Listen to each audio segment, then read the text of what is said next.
Dystopia Tonight. Dude, when you came to my family's house the other night, they could not stop talking about because you're Italian, but you're also a freak of you're a giant Italian. You're like, I know that's my yeah. father's side mixed in. That I'm not like all. My wife's family is all tiny Italian, and I look like I do look like I am fee-fi-fo bumming my way around the place. I get it. Yeah, my entire family member felt like they had to pay a toll that day when you walked into the house. They were like, "Is he not going to let us out if we don't give him money? I don't know. He's blocking the doorway." Tom's like 6'11". I'm 5'4". So, so is the rest of my family. We're all very tiny people. We didn't stand a chance. True. But speaking of people who are larger than life, we have a guest on that I am ecstatic to have on. He has been a part of television history for decades. He's a comedy legend. He's the creator of Laugh-In. He's produced multiple television specials. Friends with Dean Martin, Frank Sinatra, John Denver, Jim Henson, Robin Williams, Goldie Hawn. The list is endless. If I sat here and listed his credits for the hour would be over. And we would have to do another show with him, which I would not mind, by the way. So let's not waste any time and let's bring out our guest, George Schlatter. Glad to be here. Hello, sir. How are you? I'm fine. You're 40 years old? I'm 38 years old. Okay. All right. Not to tell me I have ties older than that. Anyway, you're doing good. I like your show. And hang in there, and you're going to get another job. After this is over. Thank you. Yeah. If you know what, I can model those ties for you if you don't mind. What do you want to talk about? I got to tell you, man, I would love to find out. I mean, I feel like it's a very basic question, but I have to find out. You went into comedy. Comedy was your forte when you started. That's what you like to produce. That's what you kind of curated and created.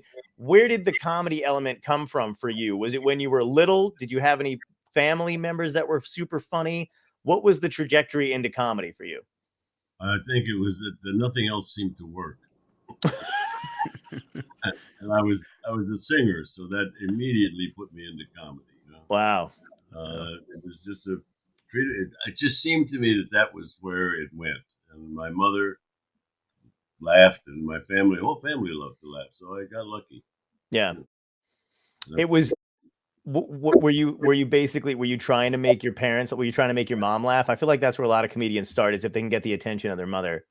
I was trying to be a singer, and that made my mother laugh. No. My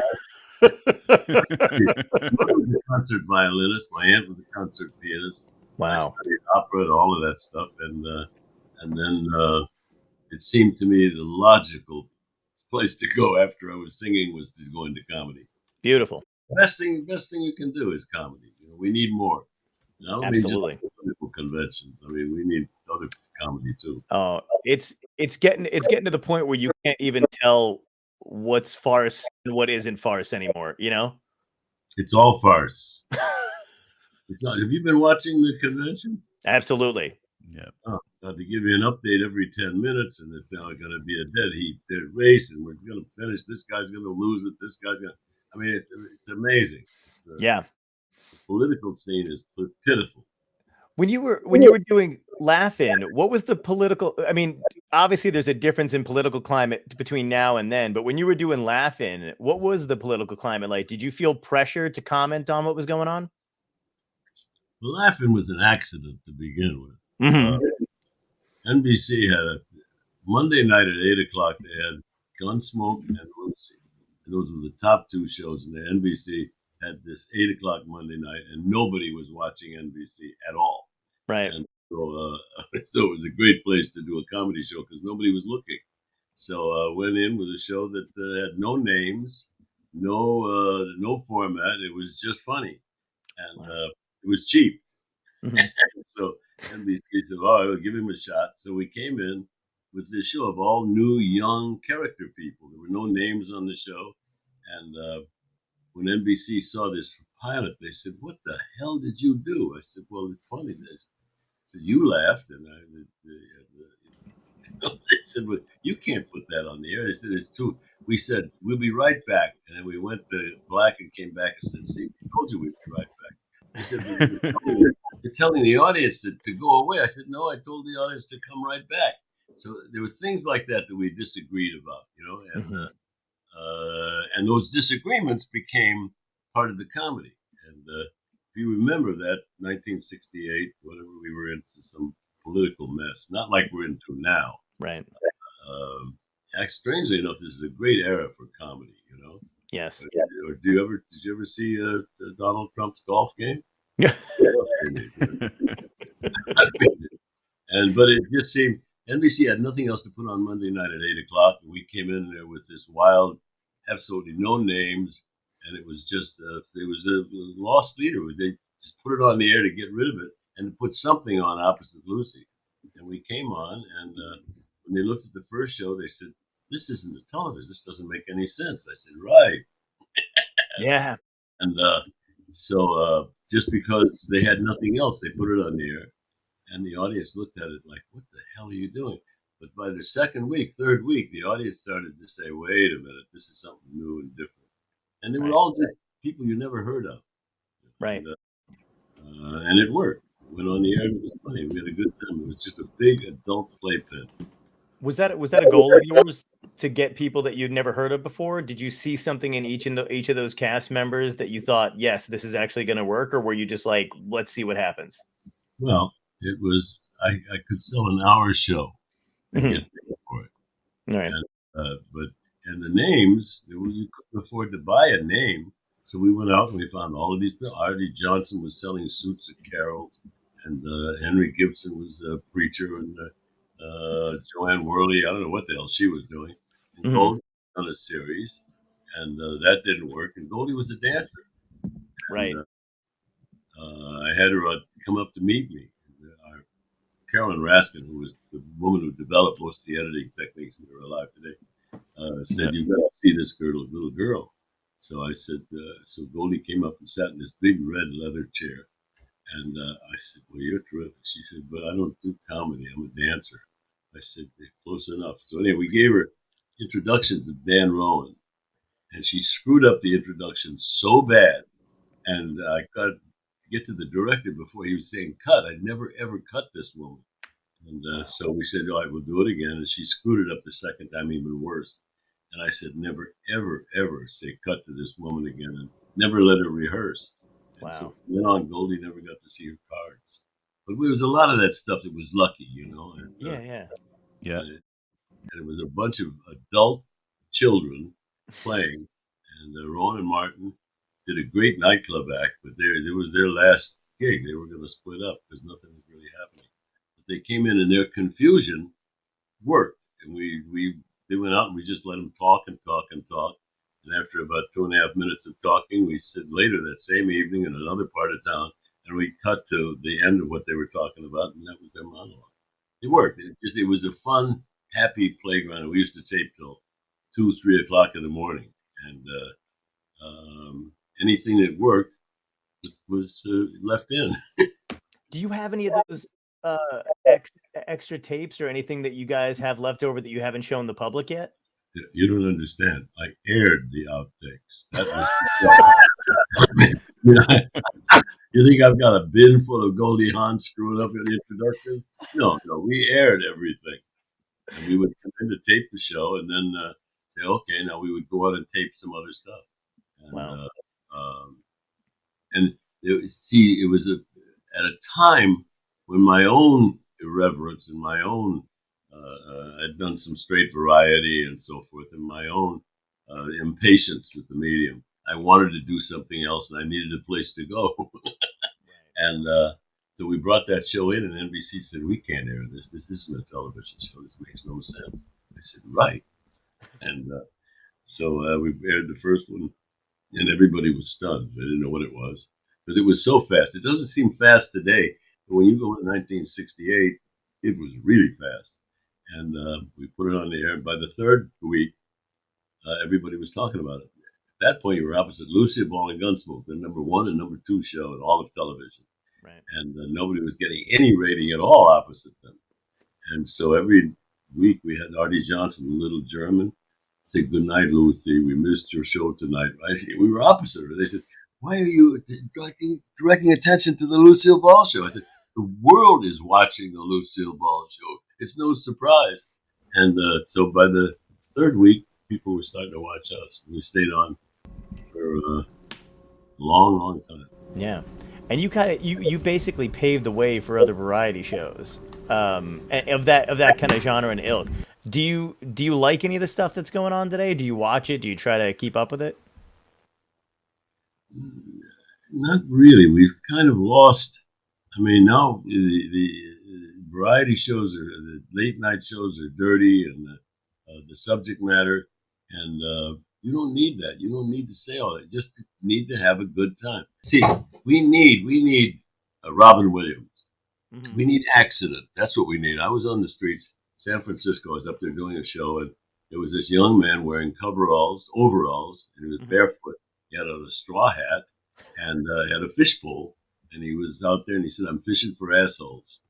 And I looked at it, and here was Robin Williams, and I said, "Come on in and see me," because he was not a professional comic. He was on the street. Right. And he came in, and we put him out there, and we just let him do stuff. We put him out there before anybody had seen him. We put Robin out with Frank Sinatra. Well, Sinatra looked at him like, "Who is this man?" And we put him with Tina Turner and all of these people, and they'd never seen anything like Robin Williams. Because, see, there was an intelligence about Robin. He didn't graduate from Juilliard. They asked him to leave after his junior year. Oh, wow. They said, there's nothing more for us to teach you. Mm. And so they really didn't expel him. But they said, you've got to leave now and go do something. So we got him right out of Juilliard, and his knowledge and his vocabulary and his interests were so magnificent. And so we put him out there with everybody. Put him out there with as I said, with Ronald Reagan, Yeah. with Nixon, and people looked at Robin Williams. Can you imagine the first time you ever saw Robin Williams? You hadn't seen him on television. Right. And he came out and he started doing these characters, and he was brilliant. You know what I noticed too? There's a sensitivity that Robin had, that would come across even in his comedy and like a very empathetic kind of nature. Do you think that's kind of missing from comedy today? There's a lot missing from comedy today.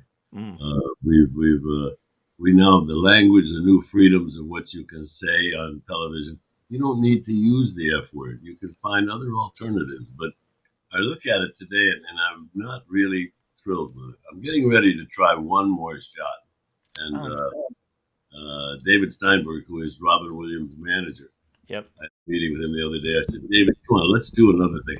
He said, "No, there's no place to do it." Well, that is the reason to do it. Absolutely. And, there's a need now, and nobody takes any chances. Everything is so safe today. Yep. We're talking about John Denver. Mm-hmm. I love John Denver. I'm a huge fan. Elliot Weissman. And Elliot Weissman came to me and said, Frank Sinatra wants to do a show with John Denver. I said, "Oh, that's great." He said, he'll do anything you say. The only thing is, he wants to do the show with John Denver, and he doesn't want to do any retakes, and he'll do anything you say. Wow. Whoa, what's that? So we laid out a show with John Denver and Frank Sinatra singing each other's songs. It was amazing. It was amazing. Because Frank looked at John Denver, and they were just like two children out there. And that show went on the air and exploded. It did a lot. And he said, the only thing is, Frank doesn't want to do any retakes, everything in one take. I said, well, sure, right, that's fine. Knowing that you can't do a whole hour television show all in one take. And so I said, sure, I didn't mean it, but I said, oh, sure. So we're doing the show with John Denver and Frank Sinatra, and it's great. Man, it's just perfect. They're singing all of Frank's songs, and it was great. But in the middle of this, Frank hits a clam that'll go down in history. He couldn't believe the note. I don't know where he found that note. And everybody said, don't say anything. Don't. I said, hey, Elliot, man heard this. The note was terrible. He said, no, we promised, no retakes. Wow. And so everybody's standing around saying, wow, that was it. It was great, except for that big one note. Yeah. And so I'm just standing there, and Frank said, well? I said, I said, well, what do you think? I said, everybody's waiting. What are we going to do? Because it was a terrible note. I said, I like almost all of it. Well, the place froze because it made an absolute irrevocable commitment that it was going to no retakes. So Frank said, "Did you hear it?" I said, "Yeah." Oh. He said, "Was it bad?" I said, "Yeah." He said, "No." He turns to ice, man. It was a frightening thing to see. He said, "You mean to tell me you want to do it over?" No, the temperature in the building really dropped, and I said, "No, I think maybe you want to do it over." Ooh. Ooh, man. And Frank looked at me, and it seemed to me like for an hour and a half, it was just this cold, icy stare. He said, "I'll give you 4 bars on either side of it." Wow. I said, "You got it, Cheech." And 4 bars out, and he was gone. And we heard that whole thing. It was a great, great show with John Denver. And he was a good actor too, though, right? Oh yeah, he was a great actor, and he loved to laugh. Mm-hmm. And he he loved jokes, and but you had to be very careful. I mean, Right. do the wrong jokes about the wrong people, and Mm-hmm. but once you made him laugh, he committed one time to do an all commercial for all Nippon Airways, and I said, "Guys, I don't do commercials. I'm not going to do that." They said, "But Frank's going to do this. He wants you." I said, "No, please, I don't want to do it." So I looked. They said, "Take one meeting." So I took a meeting, and they laid out the most complicated commercial you've ever seen in your life. Mm-hmm. And it was not, and it was, the commitment was for 4 days for the commercial and 4 hours for something else. And I said, "Guys, I think you're looking at maybe 30 minutes. Well, all these Japanese people learn to speak English real fast. 30 minutes? Are you crazy? He's getting $1 million. It's 30 minutes, he promised." I said, "Guys, he's not going to do that." I said, what I did, I said, "We'll put a stand in, wearing exactly what Frank's going to wear, stand in the same, look like Frank, do the whole commercial with a stand in until you get it just the way you want it. Then we'll duplicate that." Wow. They said, "Well, that's not the way." I said, if you want Frank, if you want me, that's the way it's going to be." So we set it out, and Frank came in, and we had the whole place full of all these geisha girls meeting him as he came in from the street. He said, "That's a good idea, Crazy. That's fine." So he comes out of the dressing room. He says, "Can I leave now?" I said, "Frank, 4 hours. What do you mean leave? No, you just got here." So anyhow, he came out, and we started taping. We taped commercial. Then when he walked to the next set, each one of these sets was a different part of the commercial. Wow. And it was going pretty good. We got almost there, one more shot to go. I said, "Okay, one last take." And Frank says, "You're not going to get it." So, Wow. Holy the whole thing is this one shot. He says, "You do it." I said, "Frank, I can't do it. You have to do this one last take." He said, "I'm not going to do it." Oh And my he would God. do that. He would test you. Mm-hmm. So I did. I don't know why I said it, but I said, "Don't make me hurt you." And it was a stroke of genius, because he looked at me like he'd slapped him, and he said, "Would you hurt me?" I said, "If I don't get this shot, I'll have to hurt you." So he said, "Please, I don't want to get hurt. Finish the thing." It was exactly 30 minutes. Wow. And the commercial won awards. Yeah. So anyhow, but he was an adventure all of the time. He was something. I loved him. Yeah. Boy, he was something. And you got to work with Dean Martin as well, right? Yeah. Dean, they lived down the street from us on Mountain Drive, and he was a puppy. He was a man child, Mm-hmm. And we took my daughter over there, and Dean would be playing the guitar, and she didn't want him to play the guitar. "Don't sing, no canta," right? So she no, you want to hear Dean sing. Dean was a puppy. Dean was the best audience in the world, and he had a good time, and Frank loved him. Yeah. And we all loved him. Dean was a real adventure. He was a lovely, lovely, funny man, and a hell of a singer too. But and he moved well. It was Dean. Dean was very special. He was a very interesting, good friend, and a very, very funny man, and a lovely, lovely singer. Yeah. And as far as the Rat Pack goes, was it true that Dean never really listened to, like, Frank could tell everybody else what to do, but if Dean wanted to be done, Dean was done? Well, that's kind of true. I mean, you wanted whatever Dean wanted to do. Sounds good to me. Yeah. You do. What were you going to do? Tell Dean, let's do another one? they would come out, and if, what would happen when Dean did the show, his producer, Greg Garrison, would send Dean the script, and Dean would take the script out. When he was playing golf, they had a woman that would read Dean's part, and he Wow. could hear the script, but he never rehearsed it. And so he'd show up on stage, and he knew exactly what it was going to be because he'd heard it all. And everybody said that Dean didn't rehearse and didn't do. No, he just showed up and did it, and it was wild to watch, because he'd just show up on stage, and if it was a mistake, we would cherish mistakes on Dean, with John Laughing. Those mistakes were gold. And, today they do retakes, and it's a different world today. Nobody could get by with what we did back then. Right. Yeah, everything's very structured today, and very, even when they try to manufacture mistakes and accidents, you can just tell it's fake. How did you get Nixon to say "sock it to me"? One of the writers on the show was Paul Keyes, who was a very close friend of Richard Nixon. Mm-hmm. We needed something to do that first show with. I said, so Paul Keyes said, can you get Nixon?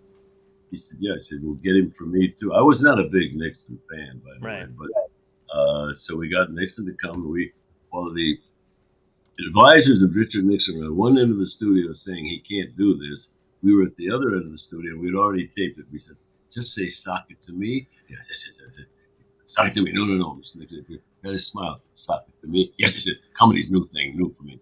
And so he finally said, "Sock it to me." We took that tape and we ran like a porch climber back to NBC and put it on the air the next night. And with Richard Nixon to say "sock it to me" was a stunning thing that happened. And the next day, everybody said he was funny. We didn't know how funny he was till later. Right. Really how funny Nixon was. 75 million people voted for Donald Trump. I know. But having basically seen it all, though, do you feel hopeful about anything in particular, or about where we're headed? Well, I'm always hopeful because there's going to be somebody show up with something, But we're in trouble. I mean, I like Biden, but the man is 80 years old. Yeah. And you got to remember, 75 million people voted for Donald Trump. That's a lot of people. Yeah. And he could do it again. It's dangerous. He could do it again. Yeah. Do you? I don't know if you guys felt this way, back then about comedy and satire, but do you think comedy can change the minds of people and kind of influence things politically, or do you think comedy is strictly just jokes, laughter, and a cathartic kind of release? Well, not only can comedy change things, but comedy must change things because that's going to be our answer. We need it. Mm-hmm. Baby's born. You don't have to teach it how to eat, sleep, smile, or laugh, cry, or laugh. And the rest of its life, you tell it what to eat, when to sleep, not to cry, and to be careful of what it laughs at. For a child, you can look at a bright child, and that child is laughing. We don't know what he's laughing at. We figured it out since we had Trump as president, but be ready for that, man. Did you see him playing golf?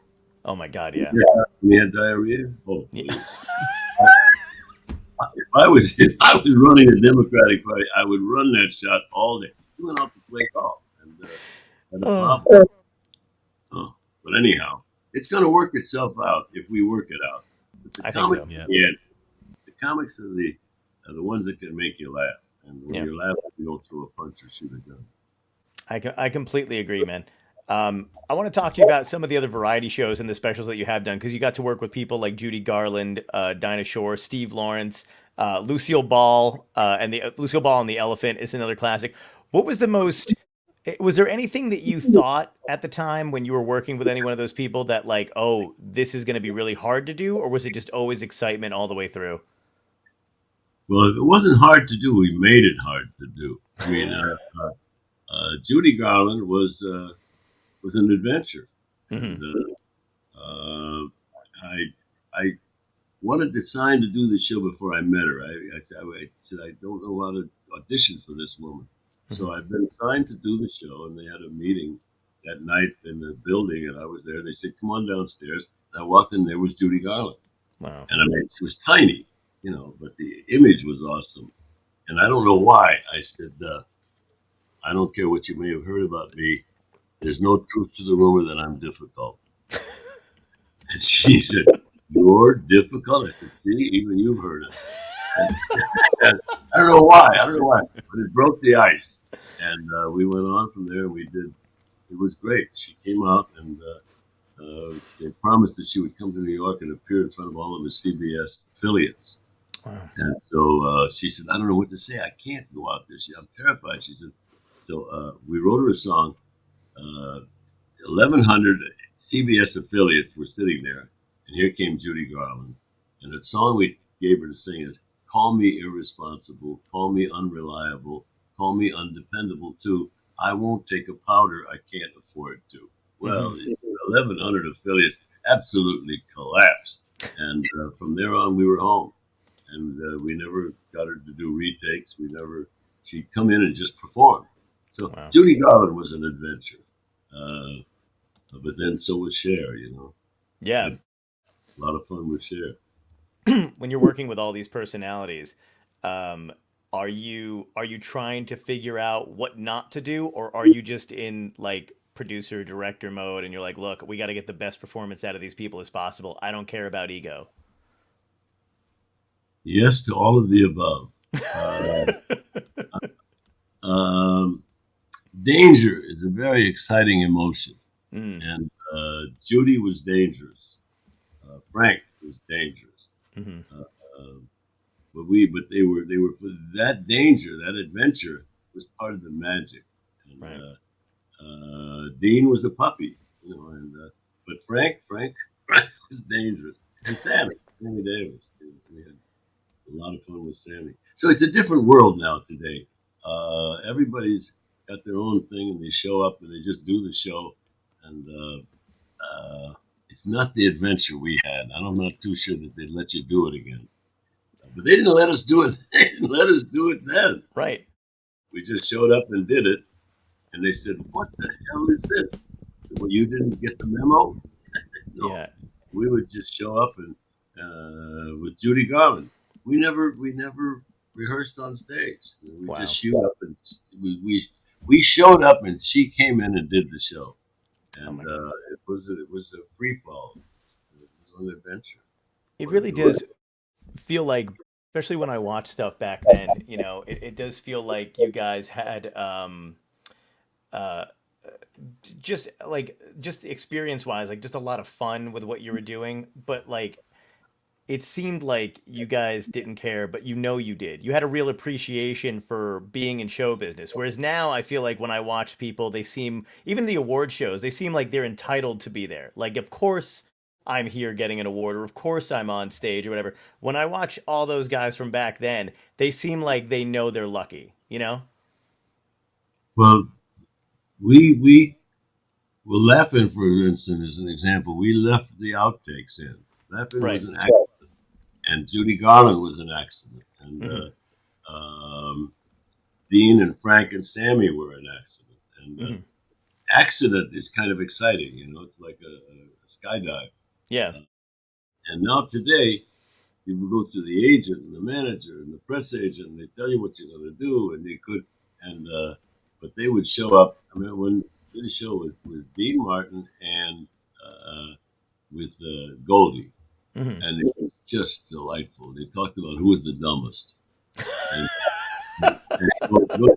so, "That's your act." She said, "Well, I really am dumb." And here's this woman winning an Academy Award, and we made her dumb. We did terrible things to her when she was performing. Made rude noises, and she was easily diverted. Right. And then Ruth Buzzy was this character woman.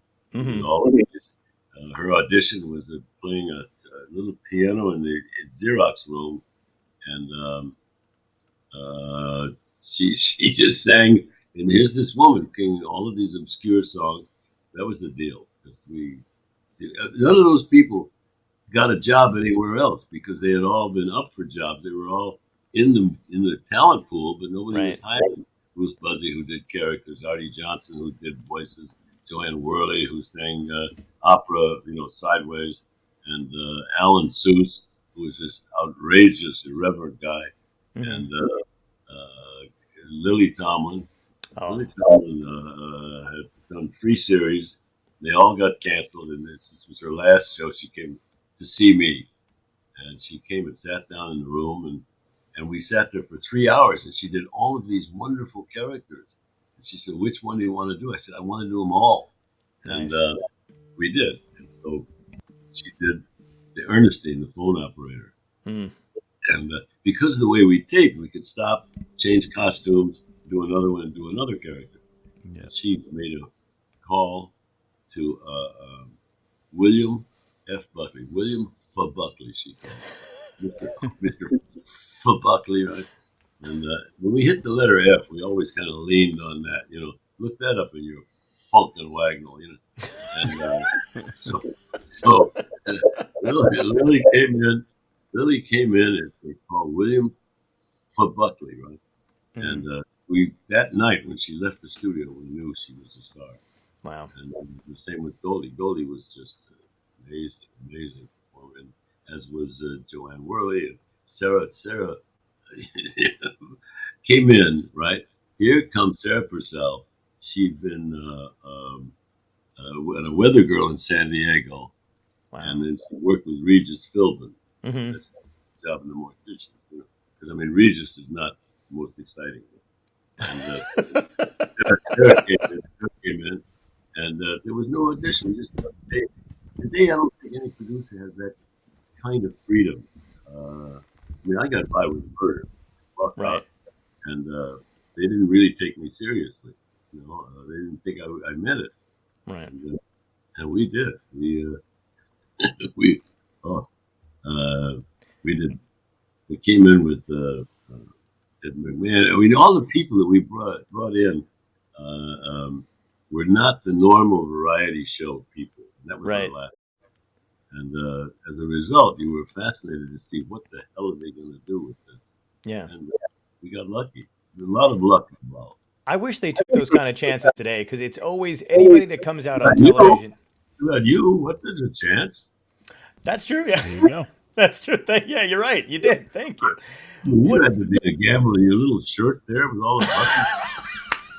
I mean, what are you, 9? How did you get this job?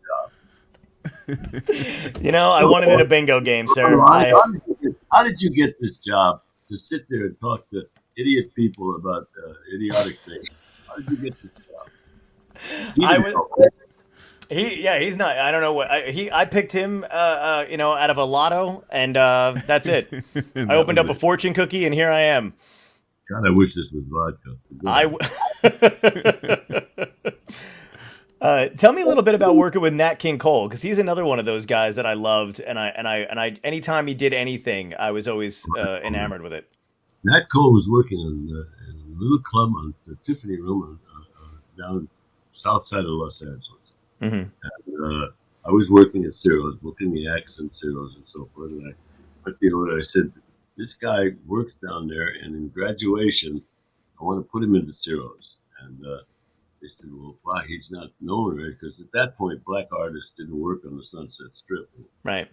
And so I booked Nat Cole, and I said, "The kids love him." And so by the night of the opening, I look around and there's nobody there, and there's no reservations. another chance I took. I convinced the owner, Nat Cole's got a big following. Nobody was there. And within about 30 minutes, they started to arrive because it was graduation. And Nat came in and played, and what we would do is he would, at 2 o'clock in the morning, you had to close the saloon. It couldn't finish past 2 o'clock.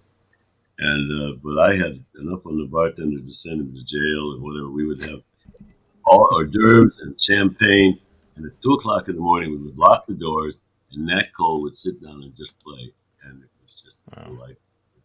And he was very special. He was a very special friend. Yeah. But we got lucky with a lot of those people. Pearl Bailey. Mm-hmm. Pearl Bailey was Pearl Bailey was a racy kind of a comedian. Did you ever hear her? I have, yeah. Yeah. And she had one thing she said, almost came out of the she said, if I can't sell it, I'm going to sit down on it because I ain't giving nothing away. Well, they came and they said, you can't say that. I said, no, it's a chair she's talking about. A lot of it was smoke and mirrors. A lot of it, I should have been a matador because we got by with a lot of it. Nobody really understood it. Yeah. But it worked. And see, once it worked, then you were a genius. If it didn't work, you're an idiot. You know? Oh, yeah. And I experienced both. Oh. What was the thing? I watched a documentary that came out actually a while ago about the premiere of the Muppet Show, or the first start of the Muppet Show. You were involved with the pilot, and you had met Jim Henson, or you knew Jim Henson beforehand, right?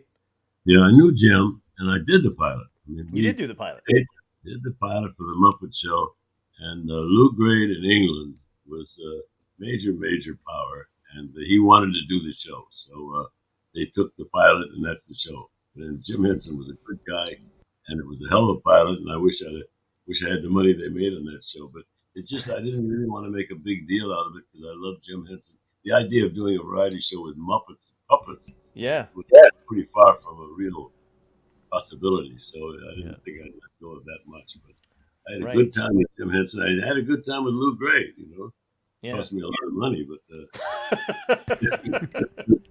but at that point, everything was an adventure. At that point, for instance, we were on what they call rate card 1, which is a very, very low rate. But at that point, nobody ever taped past 6 o'clock at night. And I came in and we were taping till 2, 3 o'clock in the morning. But the rates we were paying was the bottom rate, and they didn't want me to do that anymore. So they'd keep coming down and complaining. And the fact that we didn't have guest stars. John Wayne, I got a whole thing of John Wayne saying he's not going to do the show. We put that on here. I'm not going to do this show, I told you. I'm not. And we have a whole thing of John Wayne saying not going to do the show. So, I mean, nobody ever aired their rejection that way, you know? And, but it's all about going a different way. It's all about surprising. It's all about taking chances. And I watched Dave Chappelle the other night. Mm-hmm. And I loved him. I think he is so bright and so attractive and so funny. Yes. I did not understand what he was talking about. I mean, it was a 20-minute monologue, and charming guy and attractive and whatever, but that's not comedy to me, you know. Right. You didn't even you didn't find it offensive. You just didn't think it was well put together. Well, you know, he did some stuff about the guy that talked about the Jews. Kanye, yeah. Okay, so right, but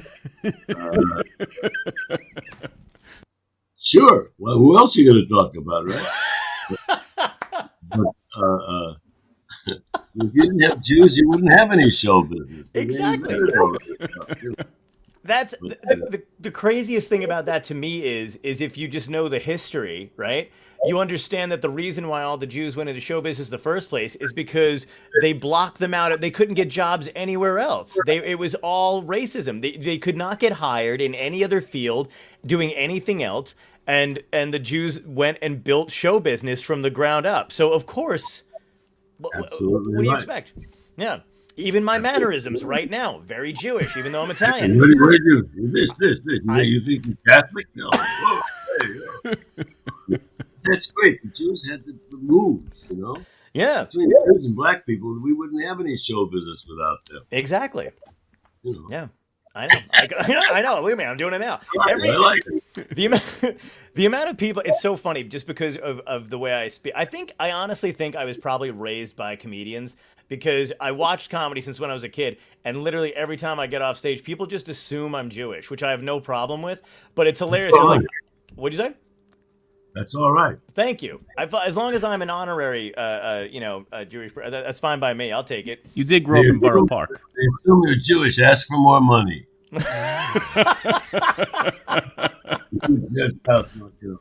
I'll just say, listen. They have the best holidays. They have the best food. you know. Listen, yeah, absolutely. Best food. Jelly rings, I'm a big fan of. Black and white cookies. All the pastries. Every single pastry is any Jewish bakery, man. You'll find me there. You don't eat desserts, do you? How can you? What do you weigh? 9 pounds? It goes straight to my hair. Okay, well, all right. So anyhow, but show business is supposed to be fun. Comedy is the best part of it, and if you can make people laugh, it's the best feeling you can have with your clothes on. I mean, it's like Oh yeah. just getting a laugh is a great luxury, and it's a feeling of accomplishment. Yeah. You know what? You know what I've noticed a pattern about your career, and I think this just speaks to your intuitiveness and just your creativity in general. But from Jim Henson, everything you started with excitement, like you said, and something new. I mean, working with puppets is a shot in the dark, and you decided to do the pilot for that. Laughing, leaving in all the mistakes. Everything you did was very innovative. Did Did you you? ever hear of Turn On? Oh, yes. It was the most famous show that was canceled, wasn't it? Yeah, they wanted to do another show, so I Right. sold the idea of doing Turn On, which was unlike anything that had ever been done on the air, and there was nothing made sense, and it all happened inside a computer, and the sound effects it didn't have music; it had sound effects, and it was brilliant. And I Right. took it to the network, and the network said, "This is the best thing we ever saw." And the commitment was for 13 shows. Wow. And when they saw the pilot, they upped it to 18 shows. They said, "This Wow. is genius." And it was all happened inside a computer. And so there was a guy in Cleveland who was a brain dead station owner in Cleveland who they had Peyton Place on. And to put Turn On the air, they had to get rid of Peyton Place. So he called everybody and said, "We can't let this happen. This show is terrible." And so he called all of the affiliates. So as the show opened in New York, it came across the country to say, by the time it got to California, every station had canceled it because this one yo-yo said, "We can't put this on the air." And so it remained. And part of my deal to get any money at all was I had to promise never to air it. So in my in my library, there's this tape of a great show called Turn On that was all optical and visual and sound effects and all kinds of new innovative things. And I could never air it. But it was more proud. It was there canceled after 20 minutes. You can show So it now, though, right? I can't show it by contract. I have to pay back the money. I may just all the guys who did that deal are dead now, fortunately. I may one day air it because it was brilliant. It was brilliant. Wow. Yeah, I'd love to see that, man. But I've had a number of those shows. I had a show called Burlesque is Alive and Living in Beautiful Downtown Burbank. And it starred Paul Reiner, Bobby Darin, and the dancer was Goldie Hawn. Oh my And God. the show was on the air, and it was a modern day burlesque show. Mhm. And it was funny. God, it was funny. And we did the show, and everybody raved about it. I mean, never had anybody react like that. It was just positive. But what happened was it got to New York, and they wouldn't air it because they said Goldie was too naked. Oh And my I said, God.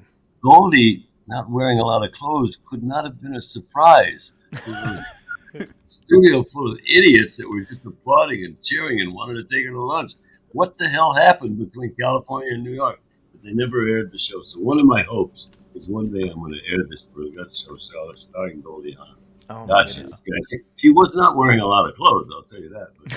But she was one. Oh, I love that woman. Are you still in touch with Goldie Hawn? Oh, yeah. Goldie, Oh. Lilly, Joanne, Sarah Purcell. Wow. And I mean, I'm still friends with them because we went through real adventures. Back then, we didn't have the freedom to do what they could do today. So as a result, everything we did was an adventure. Mhm.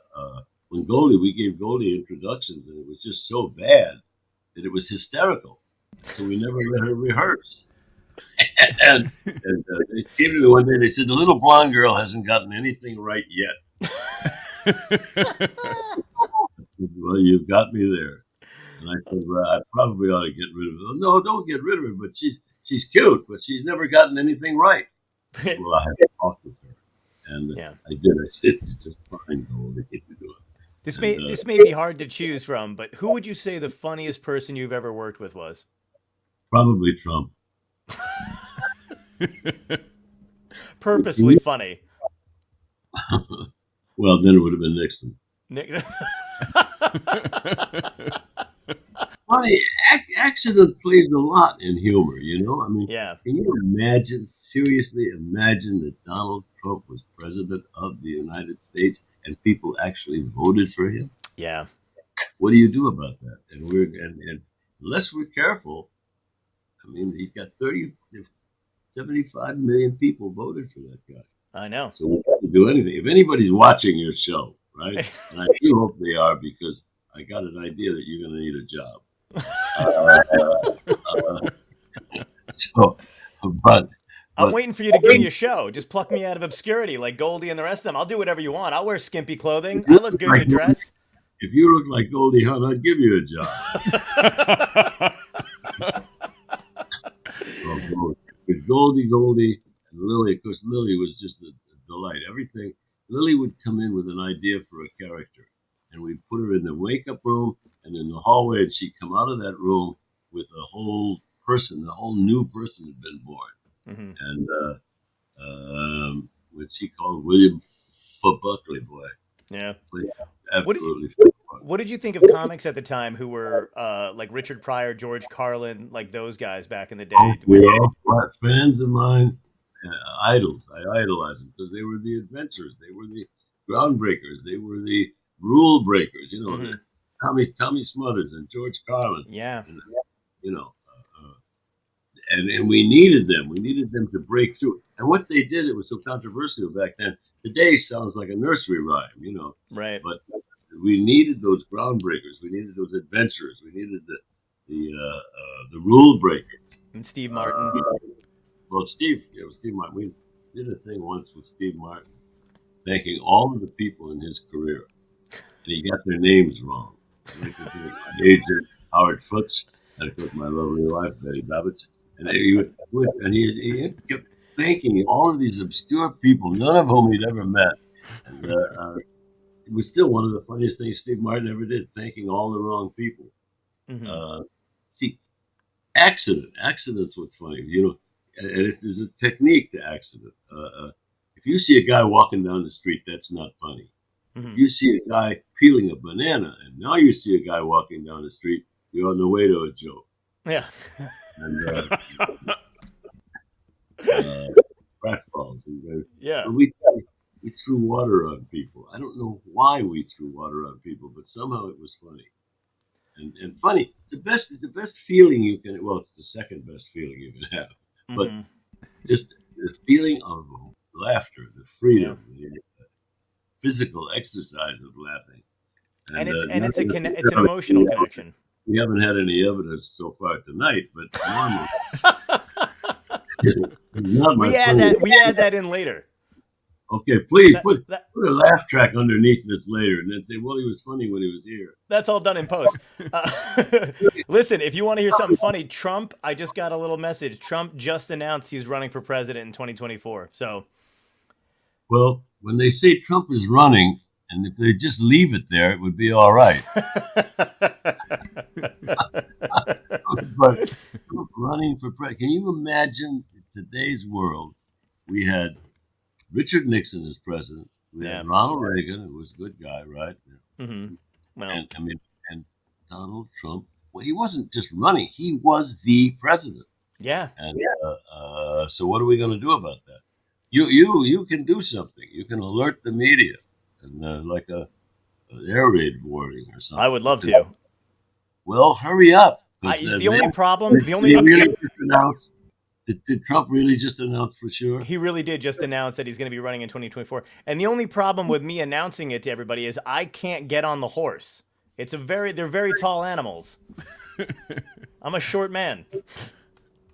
Well, I didn't notice that. I can't see it. But I mean, is that? Never mind.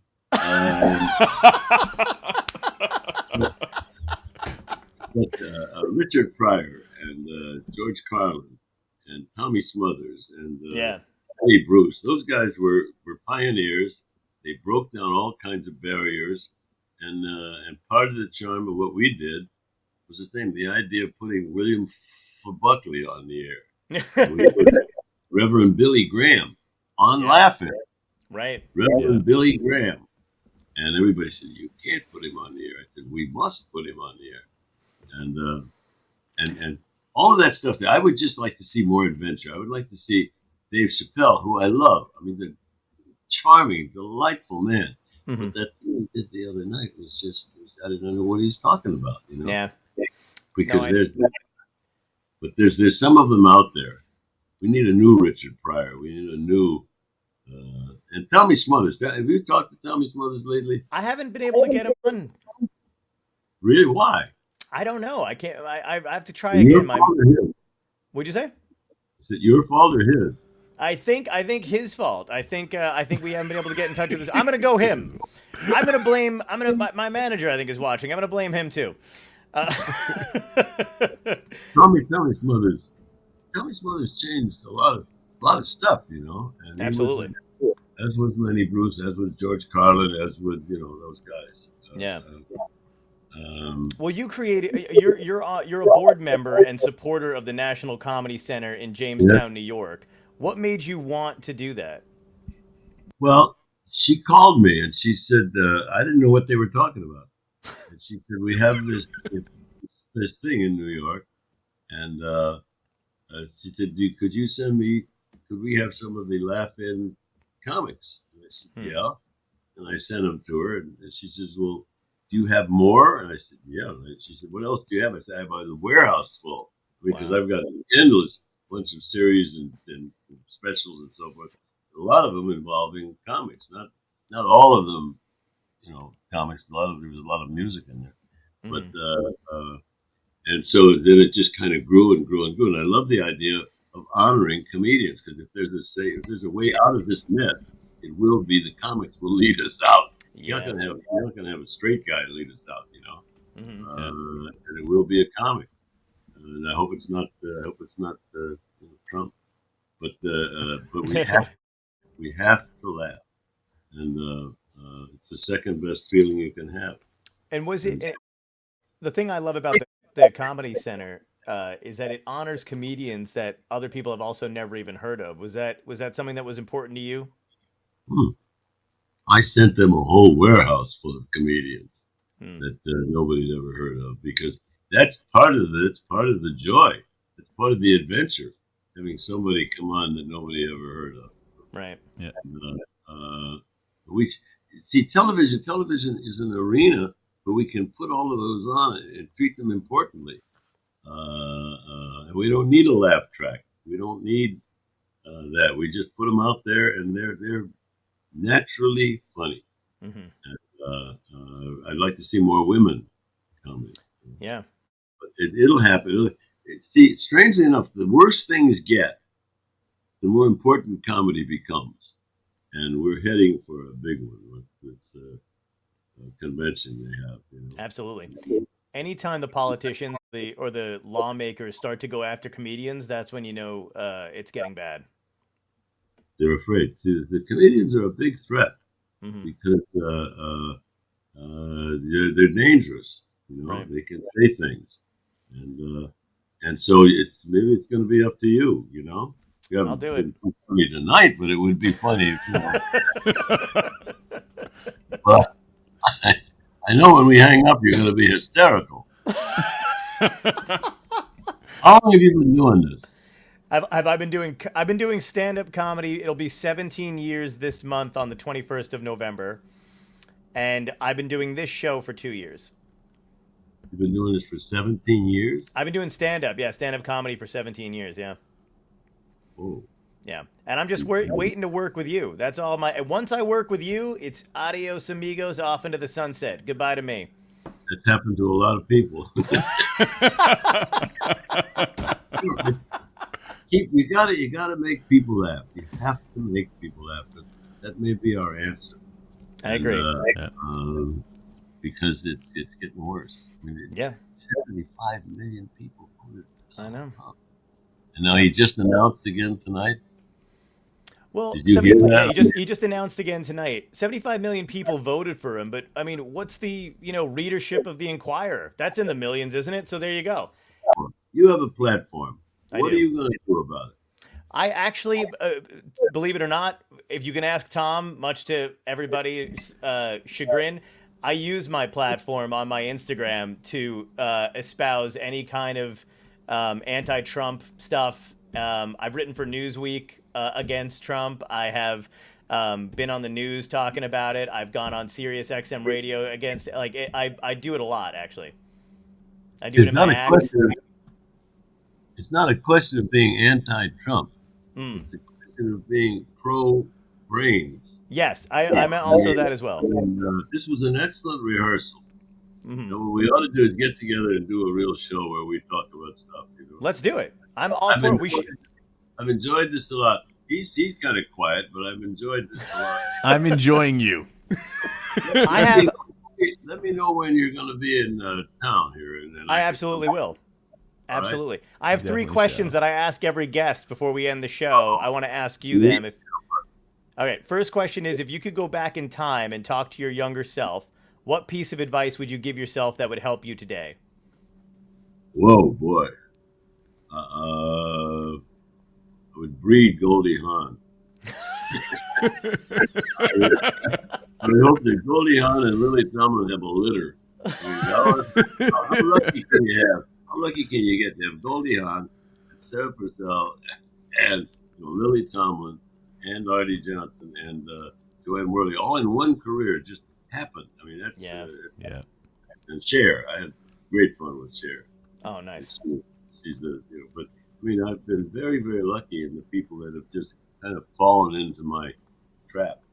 Beautiful. So I would think that's the answer. What's the other question? Second question is, what had to end in your life, good or bad, that led you to where you are right now?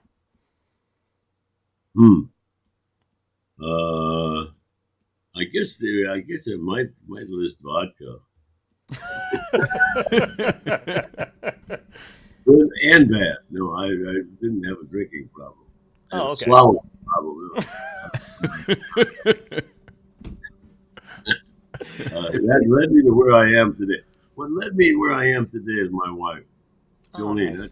Into every life, one Jolene should enter, because that's made my life. It gave me respectability. It gave me credibility. It gave me love. It gave me understanding. 2 wonderful children, and I'm crazy about that woman.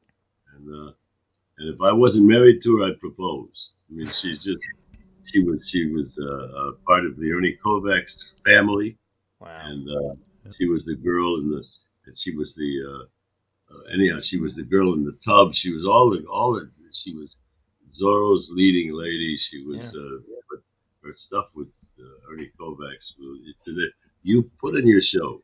Look up Ernie Kovacs and look at the stuff that she did. She was wonderful. And absolutely.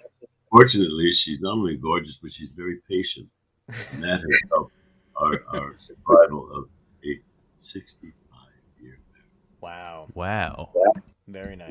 Did I get lucky or what? Yeah. And we're married 65 years. I hope she doesn't find out. I'm still crazy about this woman. If I wasn't married to her, I'd cheat on her.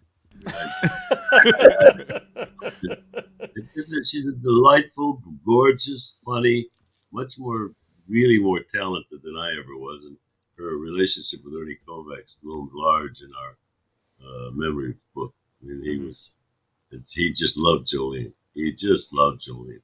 Nice. Anyhow, that's the second question. Third question is, you want to borrow money? I was going to save that till we ended it. We talked to you backstage, but if you're offering, I'll take it. These buttons are expensive. You don't want it. Okay. The third question ties into the theme of the show. The buttons do prove to me that you love comedy, so go ahead. I do. Thank you. Yes. The third question has to do with the show. So if this was a genuine dystopia, more so than it is now, and you had your choice, would it be like aliens or climate change or a comet heading toward the Earth? But you wake up and you find out it's everybody's last day. How would you spend it? What would you be doing? I don't think I'd come over here. I mean that in the best possible way. Understandable. This is my last day on Earth. I'm not sure this would be my first choice. This is my last day on Earth. I think I'd probably marry Jolene again, just to be sure I got it right. Oh, nice. There you go. You know what? Can I come to the wedding? Why would you do that? If you pay for it, you could come to the wedding. I can't even get into the wedding. We've been married 65 months. That's beautiful. She doesn't even look like that. You know? I'm gonna be calling you for advice. Well, I charge. I believe it. I want to thank. This was fun, and we'll do it again and keep doing it till we get it right. Thank you so much, man. I enjoyed spending time with you. What time is it now? Do you know? Yeah, by me it's 9:38. I think East Coast. Yeah, for you it's 6:38. Well, this is longer than I thought. I need to be out of here in 20 minutes. Look what you did now. This is great fun. You guys are great, and thank you for allowing us to come in and screw up your afternoon. Thank you so much, man. It was a pleasure having you. Such a pleasure. We'll talk soon. Thank you. What am I looking at? Oh, there we go. That's a picture of Jolene just a couple weeks ago. Oh, beautiful. Oh. How did you get her? Absolutely. Leo, you were incredibly lucky. Oh. She, yeah, I was. And she stayed with me, so I'm still lucky. Listen, ask Jolene if she's in the room if you guys would adopt me. She's not in the room. But, All right, I could call. She was actually in the room. It was like, I'll consider it, but I think we could do better. I have two lovely daughters and a lovely wife, so I'm not going to take any more chances. Thank you. Understandable. Thank you for having us. Thanks, man. Thank you. Such a pleasure. Peace. Take care. Have a good night. Time for your nap now, little fella. Yeah. I'll get to bed. Okay, thank you. Thanks. Thank Take you. care. Night. Bye-bye.